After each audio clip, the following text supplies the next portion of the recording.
Hello everybody, it's Michelle and I am particularly excited about today's video. Today is just going to be a sit-down chat, life update / Q&A about all things post-grad. And as you can tell by the title of this video, I've got a very exciting official announcement for you guys. So without further ado, let's get started. I put out a little Instagram story asking for questions for this Q&A, so if you're not already following me on Instagram, please do so to keep updated on uploads and then also when I do Q&As such as this one. So thank you guys so much if you asked me some questions, and I'm very excited to get into them. So let's see what you guys wanted to know about me. I just graduated college, so there's a lot of stuff. There's a lot of life updates to update you guys on. Alright, so the first question that I got is, what are you most excited for the next year? So I am very excited about 2018. 2017 was definitely a hard year for me, but it was also a year of lots of growth, lots of changes, and I believe that 2018 is going to be very similar, but hopefully the lessons that I learned in 2017, I can apply those to 2018. By far, what I'm most excited for in this next year is that I am moving to New York City. That is still so crazy to say. Obviously, moving to New York is also going to be the scariest thing happening to me this year, and also very sad because I'm a family person. But at the same time, I want to try to focus a lot more on how excited I am about this change, because it is exciting and I should let myself feel those feelings of excitement also, because whenever I tell people that I'm moving to New York, I always feel like I have to reassure them that yes, sir, I am terrified, don't you worry. So a little bit more detail about these plans that I have, these crazy plans that I have. I am actually thinking, I haven't actually told the internet this, I don't think, but it looks like I will be planning to move to New York in June. Now, I used to say August, but I'm actually thinking now it might be June. Obviously, plans change all the time, and that's just kind of how life works. You never know what opportunities could come sooner, later. I could change my mind, and that's perfectly fine also.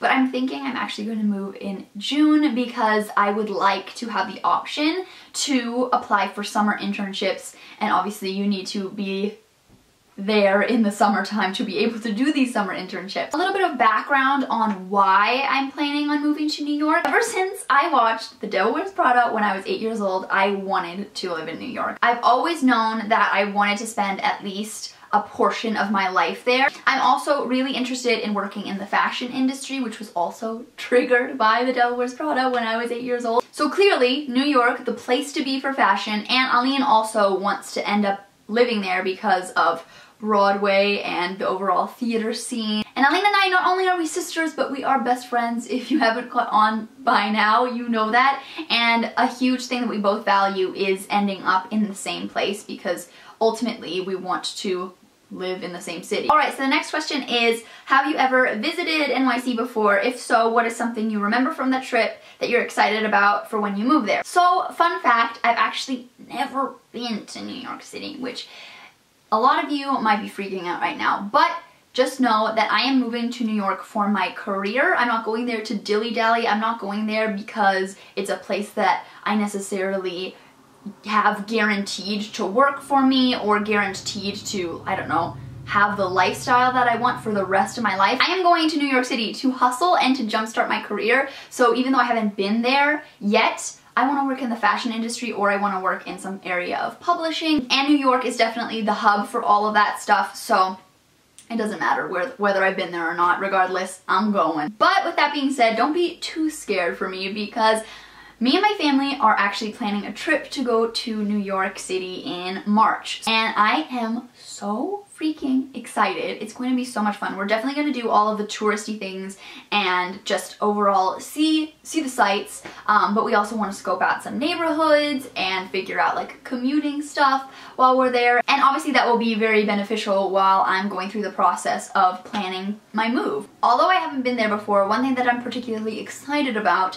while I am there for this upcoming trip and then my overall life there is the fact that New York is such a hub of all things art, culture, food. The place that I live in currently is not so much that. I'm definitely looking forward to being a place where everything in that area is just at the highest caliber and the best of the best, and everyone has such a huge appreciation for it. I'm definitely really excited just to have so much at my fingertips and so many options for restaurants, so many options for museums, and ugh. So the next question is, how do you plan for such a big move? Now, I myself am kind of learning what the answer is to this question while I'm doing it, because I feel like there's only so much you can prepare, and I'm trying to prepare as much as possible by doing research, by talking to people that I know who have lived in New York or currently live in New York, talking to professors to see if they have any networks in the city that I can connect with, doing lots and lots of Googling, watching lots of YouTube videos about moving to New York. But I think while I'm on this journey, my main tips so far for you guys, if you're thinking about doing a huge move across the country or moving to New York, I think talking with people who actually live there has been the most beneficial for me. Having someone that you can text or you can have a phone call with, asking them all the stupid little questions, everything from the big stuff like what neighborhoods should I be looking at, what should my budget be for rent, to like where do you get your groceries, like little things like that. That is huge. And I am lucky enough to have such a resource at my disposal. Shout out to you, Marissa. You're the best. Not only has it been really constructive and really helpful to have somebody like Marissa, but it has also been really reassuring and really just put my worries at ease to have someone there who is around the same age, who's from the same place, and who's made the transition successfully. That has just been huge for me. The next question gave me a little giggle, and it is, are you going to play Taylor Swift's Welcome to New York when you arrive? And in all seriousness, I have fantasized about doing just that multiple times, and heck yeah, I will be playing Taylor Swift's Welcome to New York when I arrive. The next question is, where are you looking for places to live in New York City? So I've talked to a lot of people about neighborhoods, and it seems like the consensus for a young professional, a young creative, is definitely Brooklyn. Obviously, living in Manhattan would be a dream come true, but as far as my budget goes, I think that living in Brooklyn is the way to go. From the research that I've done and the people that I've talked to, I am mainly considering Williamsburg, Greenpoint, and Bushwick, I believe. Obviously that might change. Even though price is definitely one of the biggest factors that I have to look at when looking for apartments, and I clearly want something really affordable, I also don't want to be too out of the city that it feels like I'm not in New York anymore. Not only do I want to feel like I'm in New York and have that New York vibe surrounding me and have quick access to the city, but I also place a lot of importance on not having an insane commute. Now, fun fact about me, I'm actually a big city girl. A lot of you guys might not know this, and a lot of people might not think so since I've lived in small towns my entire life, but whenever I've been in a big city like Santiago or Seattle, I have always felt really comfortable there and have always really enjoyed a longer commute. It really doesn't bother me. That being said, I'm probably going to be working in Manhattan, so I don't want my commute to become such an ordeal that it just makes living in New York really, really hard. Because one really great piece of advice that I received was do whatever you can to make your living situation easier, because living in New York is already really, really hard. So whatever you can do to make your living situation easier, absolutely do it, even if you're spending a little bit more money. The next question is, what is your dream job? This is a really tough question because I'm a dreamer. I've got lots of dreams, but for the purpose of this Q&A, I have two different answers. One of them is definitely to work for myself as a full-time YouTuber and blogger and do freelance writing, maybe even write books, have a podcast, do freelance like social media work, design my own products. That would be incredible. But on the other hand, another one of my dream jobs would probably be to work for some sort of publication in either fashion, beauty, lifestyle, that kind of area. I would love to be a social media director for a publication. I would love to be a journalist for a publication. I would love to be a creative director, an editor-in-chief. Anything in that kind of area is just my jam. I know all of those paths are very different, but those are all kind of areas of my passions and my personality. Think the three main girls in the bold type, literally all of their jobs, can I have them? please. And that flows very nicely into the next question, which is what kind of jobs are you looking for now? So currently I'm mainly looking for assistant jobs or internships, primarily focused on social media marketing. That is definitely my area of expertise. Although I do want to work in the fashion industry, social media is where I feel very comfortable and confident, and I know I have a lot to offer. I've also looked at a few assistant jobs, so being a fashion assistant is definitely something that I'm considering, and would also really like to start off somewhere doing some writing. So maybe writing blog posts for a company's website or for an online publication. Anything in editorial or in social media marketing would be amazing, but obviously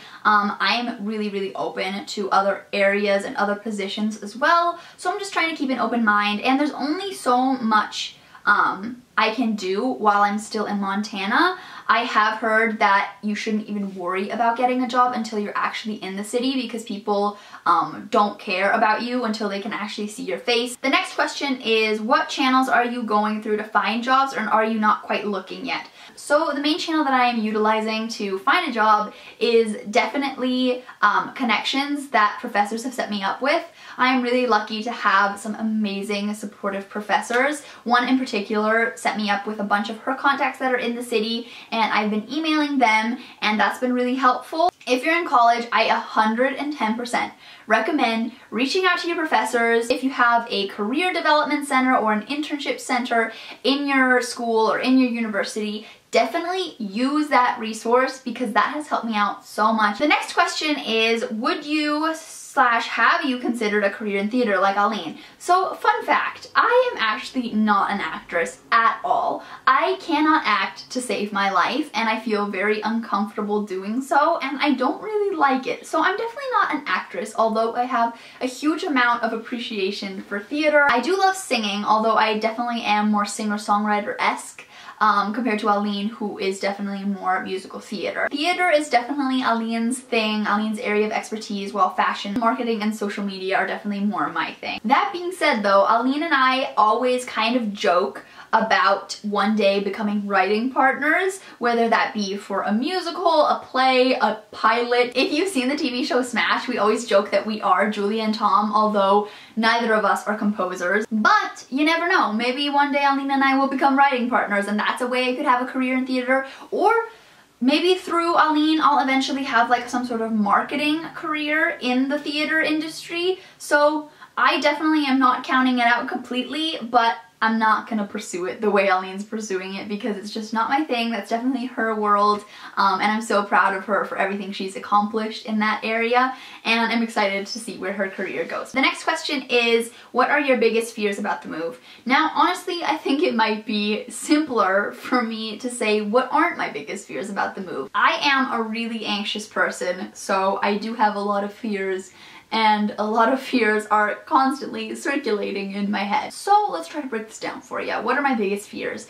I am definitely afraid of just my anxiety overtaking me in a way that I just cannot get to a place where I feel comfortable and I can't even enjoy my first year or two in the city. That's something that I'm really scared of. I definitely do get scared that feeling of being at home and at ease will never come. I'm scared of not being able to find a job. I'm scared of not becoming successful. I'm scared of not making friends, realizing that I don't want to be there at all, and having to change my life plan completely. I'm scared of missing my family so unbearably that I cannot function. I'm scared I'm not going to be happy. I'm scared that me and my sister are going to grow apart and drift apart.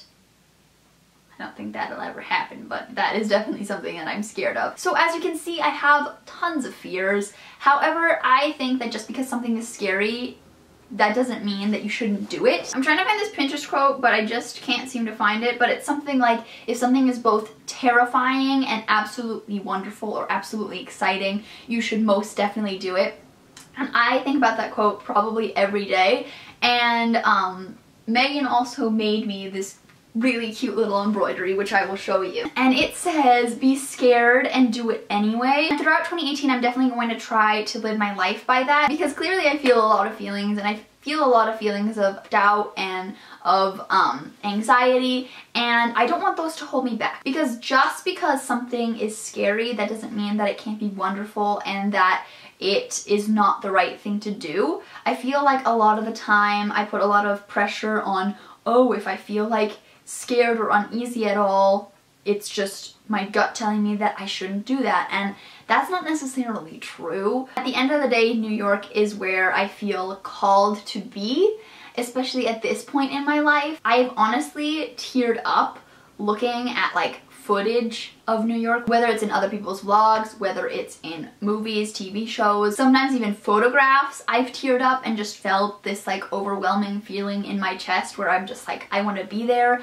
I sometimes get this feeling of missing the city even though I've never been there before, and I know that a lot of people could say this is bullshit and that I'm completely romanticizing it and that New York is disgusting and that there's like rats all over the street and cockroaches and you see people peeing in public, but I don't care. And for me personally, those things aren't deal breakers, and I still feel this like overwhelming love and pull to New York City, and I'm so excited for this next phase of my life and of just being pushed and challenged. Being somewhere where I'm not the biggest person in the room. A quote that I also really like that I believe is in this book called Steal Like an Artist is, if you find that you're the biggest person in the room, you need to find a bigger room. And I'm really looking forward to being in the city where people go to be the best of the best in whatever area they are pursuing. And that makes me feel this fire in my belly. I'm just so excited to be pushed out of my comfort zone and to just become something. I'm an immigrant. I'm lucky enough to have been able to move to this country because my family really, really wanted to be here. And the fact that I can move to New York City absolutely blows my mind. The fact that I'm here and I can move anywhere in the United States that I want to is such a blessing, and I feel so lucky. And to have the support from family and from friends is absolutely unreal, and from you guys as well, of course, because I consider you guys family and friends. So thank you so much for that, and I am so excited to bring you guys along on this journey. Obviously it's scary and it's painful and it's going to be sad and difficult, but it's also going to be amazing. I don't know what to expect from this next phase of my life, but I'm just going to be real with you guys and take you along every step of the way. And I definitely want to do a lot more New York related videos if you guys are interested, and probably we'll do another Q&A closer to the moving date. Please leave any suggestions for videos you want to see down below, and any questions that you have that I didn't answer in this video. I'd love to answer them in the next Q&A that I do. Like this video if you enjoyed. Follow me on social media, especially Instagram, and I'll see you in the next video. Love you guys, and of course, don't forget to subscribe!